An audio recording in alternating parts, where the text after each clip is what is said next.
En espérant que vous portez à merveille, aujourd'hui c'est blirette. Blirette, ça veut dire soulier en arabe. C'est une recette facile, rapide, avec très peu d'ingrédients pour les soirées ramadanesques ou tout simplement pour le café. Une recette croustillante et croquant grâce au sésame. Pour les ingrédients, 200 g de farine, 200 g de sésame. Ce sera un temps pour temps. C'est-à-dire si vous voulez en faire plus, si vous mettez 500 g de farine, ce sera 500 g de sésame. Ajoutez 5 g de levure chimique, une petite cuillère de cannelle, de la vanille, 50 g de beurre et une petite cuillère de sel. Mixez quelques secondes pour obtenir une préparation sablée. Attention, je n'ai pas ajouté les sésames avec la farine et les autres ingrédients. Dans un récipient, mettez la préparation que j'ai sablée et là vous ajoutez les 200 g de sésame. Mélangez les deux ingrédients puis ramassez avec l'eau de fleur d'oranger. L'eau de fleur d'oranger, je ne l'ai pas coupée avec de l'eau. Voici la texture à obtenir, ni collante ni trop dure. Vous pouvez constater que c'est collant, mais dès que vous allez laver vos mains, elle sera moins collante. Séparez la pâte en deux boules. La première boule, il faudra la laisser filmer et commencer à étaler la pâte. Si vous constatez qu'elle colle trop au plan de travail, mettez un tout petit peu de farine. Il ne faudra pas sécher la pâte avec la farine, c'est vraiment très peu. Et la pâte doit être très fine. Emporte-piécez des cercles entre 4 et 5 cm de diamètre et commencez à confectionner les blirettes. Vous prenez un cercle et vous pliez en deux et vous pressez fortement. Si vous constatez que ce n'est pas bien adhéré, vous pouvez vous aider avec un peu de blanc d'œuf. Vous en mettez un tout petit peu aux extrémités, aux deux extrémités.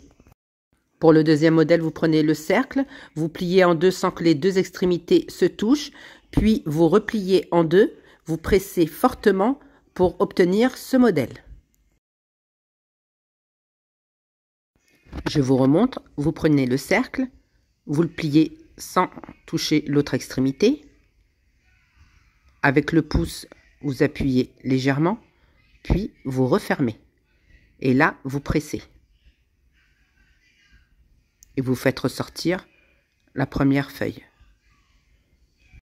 Et vous continuez avec tout le restant de la pâte. Déposez sur un plat et il faudra les laisser sécher avant cuisson.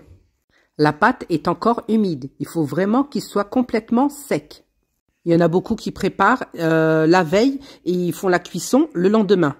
Moi, je l'ai laissé poser entre 20 et 25 minutes. Si le biscuit n'est pas bien séché, lors de la cuisson, vous allez obtenir une pâte qui n'est pas cuite à l'intérieur. Et commencez la cuisson sur un feu un peu plus de la moitié. Et la cuisson est très rapide. Et mettez dans du miel, le miel froid. Les blirettes chauds, le miel froid.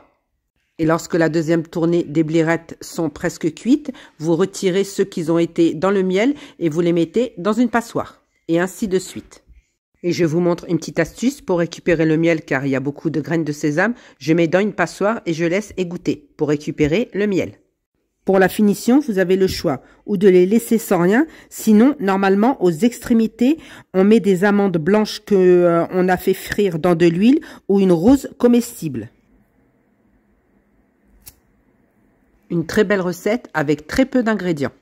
En espérant que la recette vous a plu, nous arrivons à la fin de la vidéo. N'oubliez pas de partager et republier un maximum pour faire grandir ma chaîne. Les petits cœurs, les commentaires pour plus de recettes simples et faciles. Bye bye!